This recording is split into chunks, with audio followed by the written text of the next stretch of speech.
অনেক ব্যথা ছিল ভোটারদের মনের মধ্যে। দলের নেতা জনাব তারেক রহমান দীর্ঘদিন দেশের বাইরে ছিলেন। আপনারা দেখেছেন বাংলাদেশে যখন তিনি পদার্পণ করেছেন, তিনি কিন্তু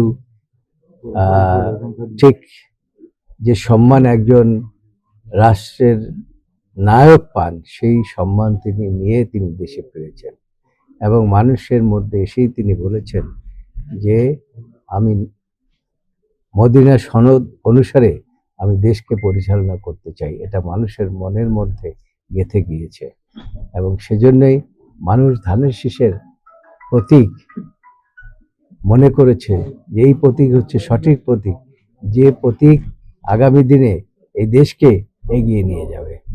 অনেক ব্যথা ছিল ভোটারদের মনের মধ্যে।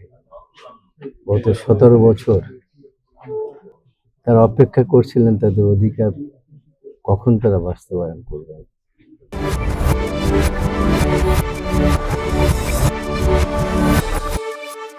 জনগণ সব সময় বলা হয়, সব রাজনৈতিক দল বলেন, সরকার বলেন, সবাই বলেন জনগণ সকল ক্ষমতার উৎস। কিন্তু আসলে বিগত দিনে যে সরকারটি ফ্যাসিস্ট সরকার বলেন সেই সরকারটি চলে গেলেন।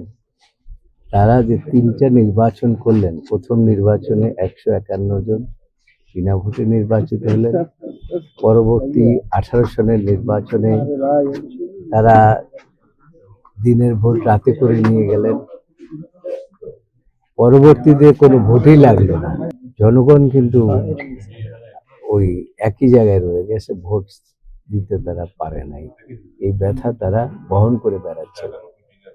গত 5ই আগস্টের পরে, ফ্যাসিস্ট সরকার বিদায়ের পরে জনগণের মধ্যে একটা আশার সঞ্চয় হয়েছিল, এবারে আমরা একটা ভোট দিতে পারবো, আমাদের অধিকার আমরা প্রয়োগ করতে পারবো।